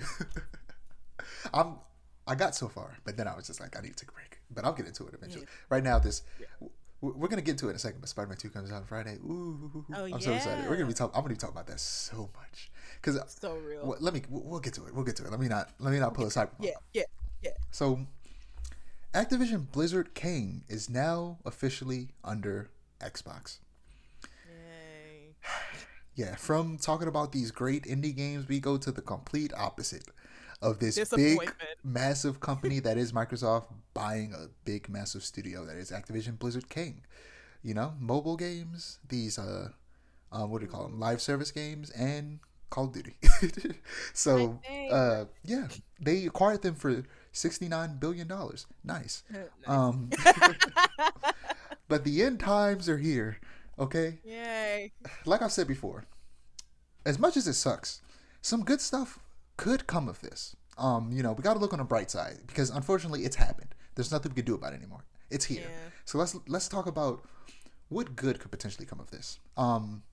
So first and foremost, it could result in PlayStation bringing back some old first-person shooter franchises like Killzone and Resistance, or create it. Well, they are starting to create some new ones, but that's a different discussion. Yeah. But bringing back some old ones to try and compete with Call of Duty, because they will continue to have Call of Duty on their platform, I believe, for like 10 more years.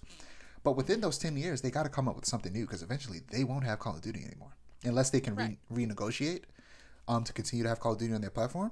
It's just going to be gone. But I doubt that's not gonna. Yeah. There's also a potential of maybe them making Overwatch exclusive or something like that in the future. So a lot But of then again, like, Activision stuff might not be on PlayStation anymore in 10 years time. yeah. But then again, Overwatch kind of shot itself in the foot Yeah. anyway. So it's like I wouldn't It want first Overwatch on started my with the platform. horrible sexual harassment happening at the workplace, and Yep. then the game just got worse after they released Yeah. Overwatch 2, which isn't really Overwatch 2. It's just a update really to the base game. Yep. And then Didn't they like? they axed the story mode. I was about to say, yeah. Didn't they like retcon a whole bunch of lore too and like But messed up everything? this is another thing. Speaking of Overwatch, that we could get because now that they're under Microsoft Xbox, they, seeing the success that is Arcane, maybe Microsoft will actually put the immense amount of wealth that they have behind an Overwatch animated series. That could be incredible. Speaking of Arcane, I do have something to bring up about it. Not watch wise, but it's something in relation to League of Legends, like the game itself. Hmm. But I'll save that. Okay. But yeah, we could end up seeing a Overwatch animated series if Xbox decides that that's something they want to do. Um, but also there are like some old Activision franchises that Xbox could bring back to life because they're lacking in first party single player games. Unlike that's a place where PlayStation and Nintendo has a competitive edge by leaps and bounds. Like it's no competition when it comes to first person single player games. And a franchise I would like to see them revive is Prototype. I Yeah, love I Prototype. That is, we've said it, we've talked about it before. It is, if you want a Venom game, go and play Prototype. Prototype. That game is so good. Prototype is a So Venom game. And again, I think we talked about it before. Like, if they make a new Prototype, like it's going to be disgusting whenever you absorb a person. Oh, It's going to absolutely. be And I'm absolutely so disgusting, and I'm excited for it. excited. Just the grossest thing I think I've ever seen in a video game. I can't wait. Like it looked like it was on PS3 and Xbox 360, so it was like it didn't, it wasn't bad looking. It was good looking for the time, but like you couldn't Yeah. really tell what was happening. But with like in 4K, watching someone get absorbed into whoever the main character is going to be disgusting, but also great and awesome at the same time. I need a new And it has prototype. story. Yeah, same. But those are the all the things I can think of. Mhm. Ultimately, hopefully, this doesn't result in them buying literally anything else. Um, they Oh probably god. wouldn't even be able to afford to for a while after spending $69 billion Yeah. on Xbox, Activision King or Blizzard King. What? Why did I say it like that? Um, but yeah, hopefully they do some good stuff with it because Yeah, Xbox hasn't been hitting completely lately. Uh, yeah, I never I did. forgive what they did to me. Yeah, It's last time just I played my Xbox, I did play for the first time in like months because I was playing Hades because I have Hades on my right, Xbox. right. Hades is so fun. I'm just He's so slowly trying to make my way towards the ending, which I literally just have to like die a couple more times to get there. And also, I still need to real. get Orpheus and Eurydice together, and Mm-hmm. Patroclus or Patroclus and uh, uh, Achilles together. Achilles. But yeah, going on from Xbox to PlayStation, the PS5 Slim is Yes. not what it's called, but that's basically what it is. Two new slimmer PS5 models will be coming out this holiday season. I do not believe we have an official Oh boy. release date. The new PS5 has been reduced in volume by more than 30% and weight by 18% for the disc version and 24% for the digital compared to previous models. Um, or actually, it might be reversed. I forget which number goes to which, but they've been reduced in size and weight Right. because they were big boys. And there are pictures comparing the sizes, and it's significantly smaller. Um, Hmm. so you, it also has 1 terabyte storage, which technically the PS5, the base model, has 1 terabyte storage. Right. But like 200 of it is being used for running the system and all the stuff that the system requires to have downloaded on there for it to run. So it is Mm. actually 800 terabytes. But now they're no longer including all of the required system stuff in the storage you have, and it is you straight up just have a terabyte, which is That's crazy. great because Yeah. games are big. I downloaded Spider-Man 2 when I was playing Cyberpunk. It's like 130 gigabytes. So Good lord. yeah, I have a 2 terabyte internal SSD. Thank God. It was expensive, I need but it to. was worth it. Um, I need to get a new, because I have a computer, yeah, like a PC, computer. So I PC need Master to Race, put yeah, no, for real. I need to put a new hard drive in there PlayStation because it's Nation, starting to baby. make the it's starting to make my like actual computer run slow. I'm so out of space, and there's so many games that I want to play. Um, Yeah, I just don't feel like installing it. That's like the biggest thing for me. Because like with like a console, you can just plug the thing in yeah. and then it's fine. My PC, I gotta open it up and like get all in the guts, and it's like I don't You know, the feel like PlayStation doing to insert the SSD, you gotta open it up, but it's still not as like complicated. labor You just gotta intensive. pull Yeah. off one of the covers and then unscrew like two screws and then plug it in and then screw it back and put the cover back on. Yeah, no, um, with my computer, it's a whole but yeah, thing. you can purchase a separate disk drive for the digital version down the line if you end up regretting not being able to use disk. And the PS5 has a new four-piece cover design with a horizontal line splitting it in two when you stand it up vertically, with the top half being glossy on both sides and the bottom being matte.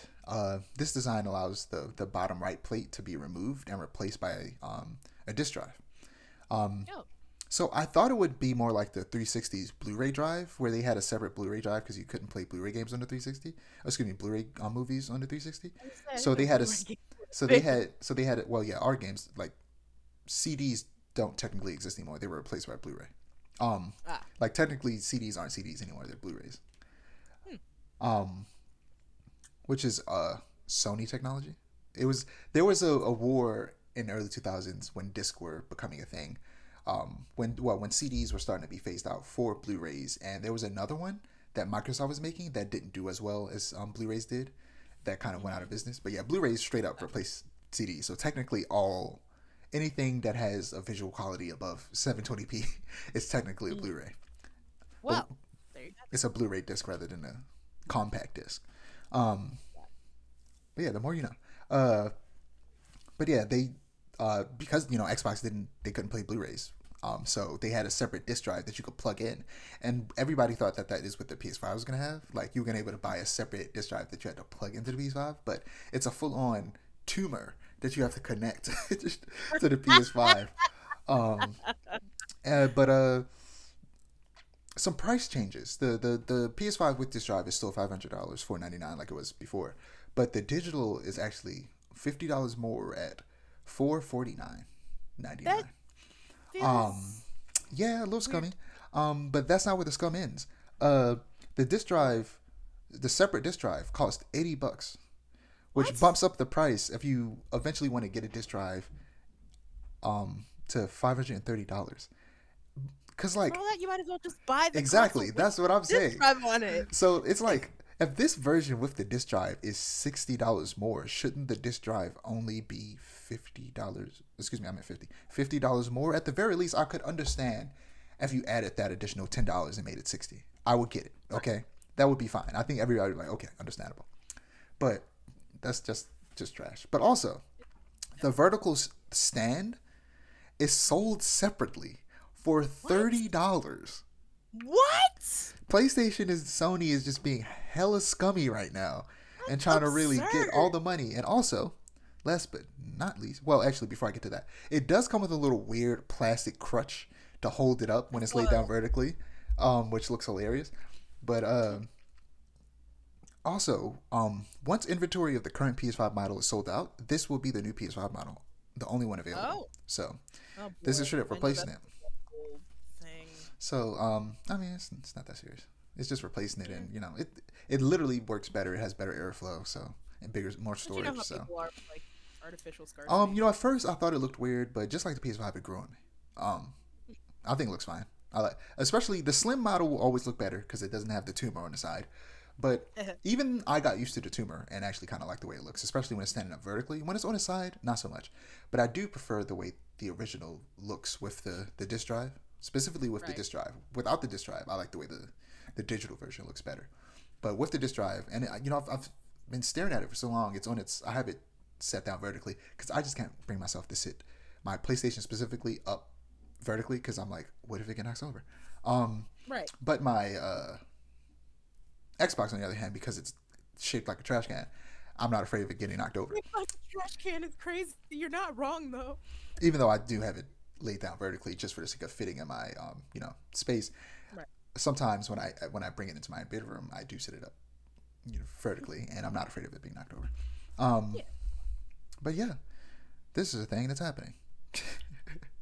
Shout out to people who I'm excited to watch unbox videos. I like watching people unbox technology. Yeah, that's nice. There's this video, this YouTube channel called The Relaxing End, where he like wears these white gloves and unboxes stuff. That's really satisfying to watch. There was also some previews for the PlayStation Access controller, which is the official name for their accessibility controller, which was previously titled Project Leonardo. It releases December 6th, and they released a blog post about the accessibility of its packaging and a little history of its development. It started development 5 years ago, and the packaging is designed to be opened with one hand, and the interior features slots that conveniently organize various kit and components, including 19 interchangeable button caps and 3 stick caps. It's I definitely info you. I think I sent you the video. It's a 9-minute video of them discussing just everything about the development of this controller, and it's great to see that this is something that's being made for the people who need it and want to just be able to enjoy PlayStation games. Yeah, you know me, I'm big about Of course. I bungled that all the way up. But yeah, big about accessibility and design. This is really exciting. Like the fact that they went as far as to make the packaging also accessible. Hats off. Very interesting. I can't help it every time I see it. I'm like, it looks like a fight stick, and I kind of It wonder. does look. I kind of wonder because there's gonna be some people playing it with fighting games. I kind of wonder like what it would be like to play a fighting game with that. Um, but Spider-Man 2 reviews all released at once. I woke up this morning, I was using the bathroom, and then I just saw the notifications start flooding in, and I watched some of them.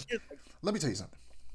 Okay. GameSpot does what GameSpot does, and they just love to go into too much detail about the goddamn story mode in their reviews. They started talking spoilers about some side quests, and I said skip, skip, skip, skip. And then I got to a point where I was, you know what? I told myself I wasn't gonna watch it, but I was just riding on the hype of watching the IGN review and the Easy Allies review. And I was like, I need more Spider-Man. Right. So I started to watch it. Then they started getting exposed, and I said, nope. I'm about to go dislike that video because why? Why do they feel the need to start to get so specific about? They did it with like I didn't care about Tears of the Kingdom because I knew I was going to be playing that game for years to come. So I watched it, but good God, do they spoil stuff about Tears of the Kingdom in their review? No spoiler warning, just straight start giving spoilers. And I told you I watched their Jedi Survivor review, and they straight spoiled stuff, and I was so mad. GameSpot, be better. Why do you like to spoil things? I'm done with your reviews, GameSpot. I like everything else you make except your reviews because your reviews suck. Because they love. I'm not sure if it's a specific writer or if it's just the entire organization that does it. Like it's weird. Stop spoiling stuff. Like even I watched a whole like 30-minute podcast of people talking about the experience with the game. You know what they didn't do once? Spoil the story. So GameSpot, why in your 6-minute video did you decide that you should? It's weird, but they also released like a release trailer, and they showed that Sandman is in the game as a boss fight, and that doesn't bother me. That doesn't bother me because I was like, I had a feeling he would be in it, but also, yes. So, piecing together all the information from the reviews I watched, literally, the Sandman part is at the very beginning of the game. That is the first thing you do. No. Awesome. I'm glad. I want the first thing to be a really dope boss fight. And literally, a huge section of the city is just covered in sand. Like, there's sand all over the sea. There's cars buried in sand. And Sandman is, like, making sand clones for you to fight as his henchmen. It looks really cool. I'm really excited. The boss fights, oh my god. They showed this one section of boss fight in one of the reviews really quickly where it was Sandman in his big giant sand form in the middle of the city, and you have to swing around. I love in Spider-Man games when there are boss fights that take place in the city and you have to chase the person around the city while you fight them. To me, those are the best boss fights, and I'm so excited for that Sandman boss fight. Oh, it's giving very Shadow of the Colossus, and I really like it. Yeah, the PS blog revealed how they went about designing the lizard, and that was really fun to see, and I'll probably get the art book for this. I'm so excited. I'm so excited. Speaking of art books, I should have talked about this in the never mind. Film session. Oh. I was gonna say the Nimona art book it's digital, but it was released for free on the internet. You can go look at it right now. Are they releasing a physical version? I'm not sure. As far as I can tell, I think it's digital only. But if they do release a physical one, I'll keep an eye on it, and you'll be the first to know. That makes me sad. Yeah, same. But moving on to Mortal Kombat 1, Omniman trailer over at Comic-Con. So, showed off Omni-Man and revealed a little bit more information about the DLC characters. Excuse me.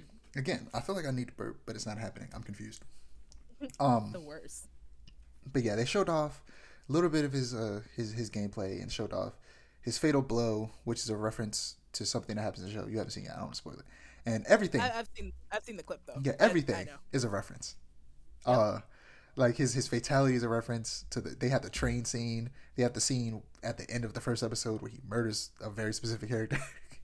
And yeah, it just all of it is great. It looks cool. They also in the trailer he wasn't the focus, so they didn't really show him much. But Tremor is a cameo that they showed in the background of that. And Omni-Man is slated to release in November. Nice. So they also say that Quan Chi and Peacemaker are coming out in winter. Ermac and Homelander are coming out in spring, and Takeda Takahashi is coming out in summer of 2024. Spring of 2024 for Ermac and Homelander. And some upcoming cameos are going to be Farah, Chameleon, Movado, and Janet Cage, which is a female Johnny Cage, which is interesting. Wow. I don't need to like it. Hearing, let me tell you why hearing that makes me upset. It sounds weird coming like off top, I know, but hear me out. The reason it makes me upset is because of my hate of the story mode. This Janet Cage thing is a spillover from the story mode, where at the very end you fight a bunch of different, spoiler alert for the story mode from Mortal Kombat 1, you fight a bunch of different alternate versions of characters, and one of them is a female Johnny Cage. I'm like, yeah, cool and all, and I'm like, oh, this is great. Some of the cameos will be these alternate universe version of these characters. Cool. Either do that from the beginning or save it for the second game. God damn it! I'm sorry. I'll never get over that story mode. It will haunt me forever. Okay, before we wrap up, we're gonna talk about Cyberpunk 2077. Okay. Yep. Let me calm down. Okay, so I've done something I've never done before and reached a new record. Over the course of 2 weeks, I played 82 hours of Cyberpunk before rolling credits. And as I was writing this and starting a second playthrough, I was at an even 100 hours, and now I'm at 106. Look. You sound like me with Nier Automata. The last game I played for anywhere near this long in one playthrough was Persona 5, and it took me like a year, and I didn't even finish it. I was going to say you still haven't finished. This game was incredible, and it had my attention every time I wasn't working, eating, shitting, or sleeping, okay? I was just playing Cyberpunk. Real. To give you a little more detail on the story without spoiling it, after the opening 5 hours that I talked about last episode, you find yourself with the digital copy of Rocker Boy Johnny Silverhand in your mind, and your main goal is to get him out. The story is great, and the side quests are incredible. Not a boring one among them, and even the smaller side quests are at least fun as hell, because the gameplay is fun. It's so good. Right. The Phantom Liberty DLC was also incredible. Once again, I was led to believe a celebrity casting was bad when it was great. Idris Elba put his whole El Bussy into this role. He did a great job. Thank you. I'll be here all night.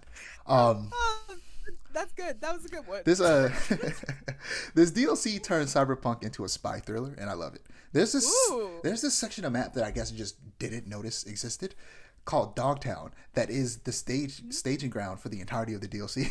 It was just there, and I just never noticed it for some reason. And it was just blocked off. But yeah, I enjoy the stealth in this game, so this being more of a spy thriller was really fun. And pistols are my favorite weapons in this game, and the DLC gave you this silenced pistol called Her Majesty, which is a reference to the James Bond movie and Her Majesty's Secret Service. I love James Bond. Right. I've been slowly going through all of the movies from the beginning. That's also just like the hardest name for a gun I've ever heard. Her Majesty, yeah. It was insane. But yeah, also the James Bond, we'll have to talk about it once I finally finish watching the second one. But they're old. They started being made in the 60s. And boy, howdy, are they sexist as hell. It's like comically so. It's hilarious how sexist they are, these old-ass movies. But yeah, the new characters and story in Phantom Liberty are real good. And the final choices you have at the end are heartbreaking. They really touch your soul. Towards the end of the game, you get Johnny's car and his gun. And throughout several missions, you collect his clothes. So by the end of the game, I was fully Johnny Silverhand. I was Keanu Reeves. Real? I was wearing his clothes. I had his gun. I had his car. His gun and his car are easily the best gun and car in the entire game. And his gun is a pistol, and I love pistols in this game. Pistols are so fun. And his car is a Porsche 911, and yeah, it's the only actual like real life car in the game. Like it's the only it's the only car in the game that is based off a car that actually exists in real life. And it's a great car. It rides. Let me tell you something. I don't hate. I've gotten used to it, and now I understand it. But it's still not great. And it was a big criticism of the game when it first came out, which is the driving. It sucks because every car drives on the road like the road is covered in quicksand, and is slipping and sliding all over the place. if you try to gently turn around a corner, your car will do a full 360 and slam into a guardrail. It is crazy how bad. Oh no. And once you get used to it, you gain control over the madness, and you figure it out, and you're like, okay, driving's a little fun, but still not great. And motorcycles, for the most part, drive how the car should. So most people tend to stick to motorcycles, and plus they give you, I talked about last game how I had to buy a car because I didn't have a car for a while because it was destroyed. I realized I didn't need to do that because the game loves just giving you cars for free as part of side quest. And there's a side quest that I didn't realize I had put off for so long where it was essentially going to a person who died early on in the game's funeral, and then they give you his motorcycle, and I was like, I should have done this immediately. In my second playthrough, I did it immediately because I needed a vehicle because, again, my car was destroyed. But this time I recognize, I get a vehicle if I just went and did this side mission early on in the game.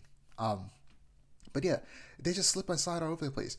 And what makes Johnny Car so great, not only that it looks good, but it drives how every car in the game should drive. It doesn't slide all over the place whenever you try to turn. And it's a video game. Let me drive fast and don't punish me for driving fast. Okay? It's like if GTA, the game that's called Grand Theft Auto, had made driving cars suck. You know how ass that would be? The game's called Grand Theft Auto. The whole point of the game is stealing cars. Right. And this is basically the RPG sci-fi version of GTA. You shouldn't be punishing me for driving fast. Right. Especially when you give me fast cars. For free. It's funny that you...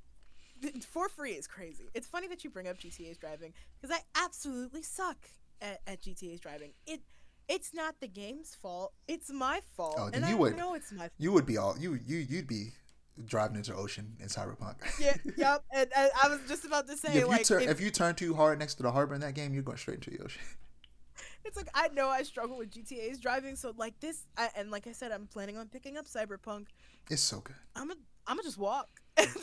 I mean, there's actually a great fast travel system. The problem is to unlock the fast travel points, you don't have to use them. You just have to be near them. So they encourage you to early on in the game drive around so that you unlock the fast travel points by just being in the area where they get unlocked, just by existing there. So you have to drive around a little bit to unlock the fast travel points. But yeah, you just get you a motorcycle and you'll be fine. Yeah. They're easy to drive in the game, and they could slide through cracks, so you can go into places you should not be able to go to with a vehicle.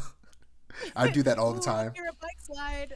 The Akira bike is straight up in the game. I'm not joking. Wow. I'm not joking. They literally straight up put his bike and his jacket in the game. They knew their target audience. Yeah. They put the Akira bike. I found it out literally at the end of the game.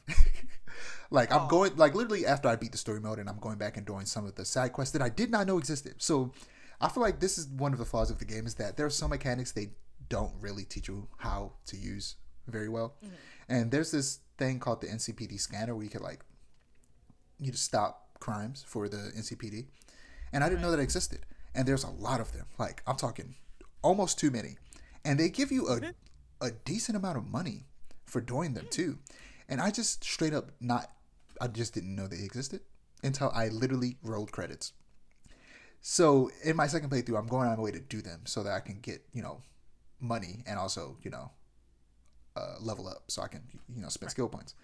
And I've been taking advantage of all these mechanics that I didn't know existed, like being able to upgrade weapons. I didn't know that was a thing. I just thought that you had to find rarer weapons. They have the rarity system that most games with guns have, the different colors, the purples, the blues, the epic weapon. They don't call them epic weapons. They call them, they have tiers. It's tier 5, I think, is what the gold colored epic weapons are called. And it's a good system. And I thought that I just had to find better weapons. I don't buy weapons. I'm going to tell you something about this game. You don't need to buy anything. Oh, well, you don't need to buy cars. You don't need to buy guns. The game will just give them to you. You will just do side quest. You do a side quest, you're gonna get a car. You're gonna get a bike. You do side quests, you're gonna find really good weapons. You're always gonna find good stuff. The only things you need to buy are the cyberware upgrades, the cyborgs upgrade stuff, and quick hacks. Those are the only stuff you need to buy, and even then, sometimes you can find those in the wild as well. So when you play that game, don't buy cars. Just don't. Gotcha. Just steal cars until you do a mission where you get a free car.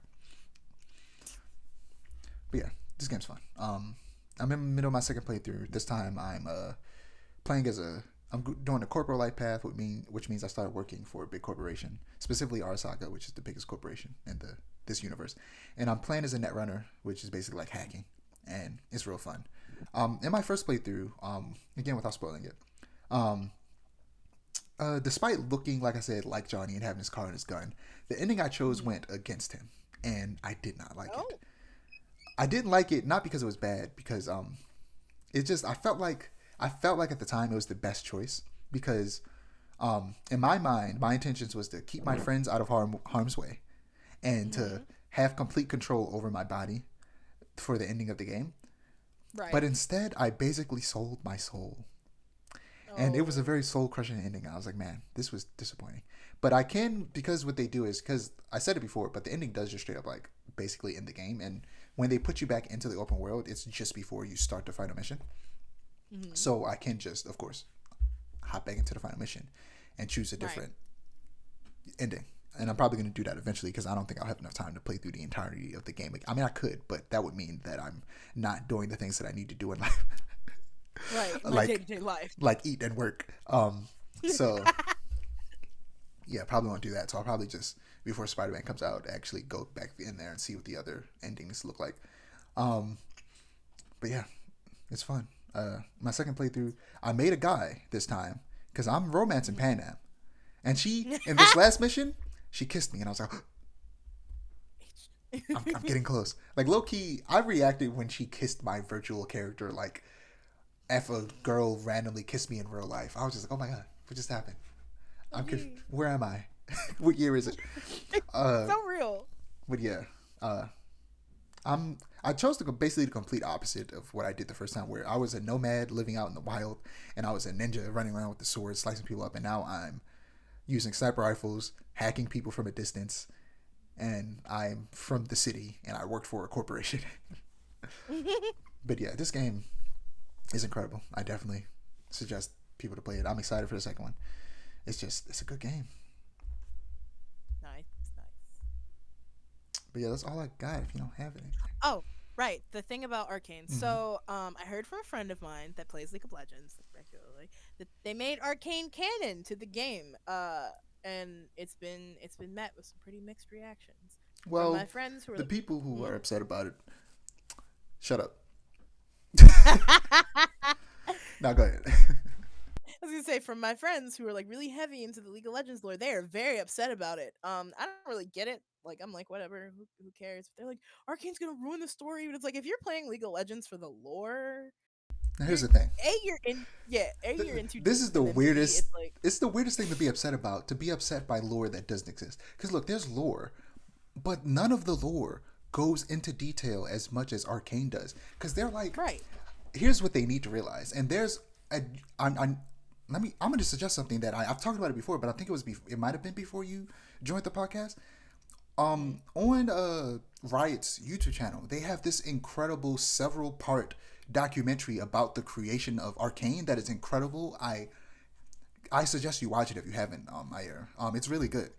And what you need to realize is the people who really fought to make sure that Arcane, they really put the work in to make sure that Arcane happened, because they had to really convince people that this would be a good idea.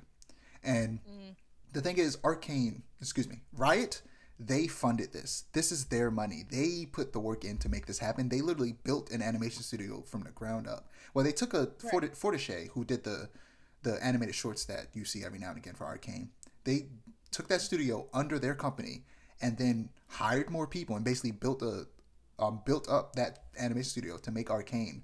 And the people who did this aren't just random people. It's people who have been working on League of Legends from the beginning. So the people saying Arcane is canon are the people who have been writing the canon stories for League of Legends from the beginning. These aren't new people coming in and ruining your lore. These are people who wrote the lore that you like, coming in and adding more detail to the lore. So what are you upset about?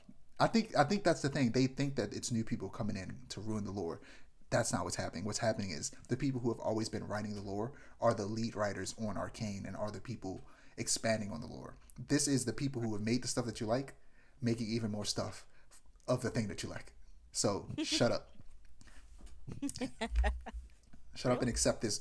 How dare you be upset that Arcane is canon? How dare you be upset that one of the greatest animated series ever created is now canon to your video game? I truly can't fathom being upset about that. It's very asinine. I don't know. But yeah, we're gonna end on that. Yep. All you nerds out there being upset about stuff. But yeah, I'm Dijon from ads below me. You can find Aiara's at below them, and then my Sky's at below that. Don't forget to like, comment, and subscribe to our channel if you want to see more story content. Every time. Don't forget to like, comment, and subscribe to our channel if you want to see more storytelling content, and to click the notification bell so that you're notified when we post. Peace. See ya.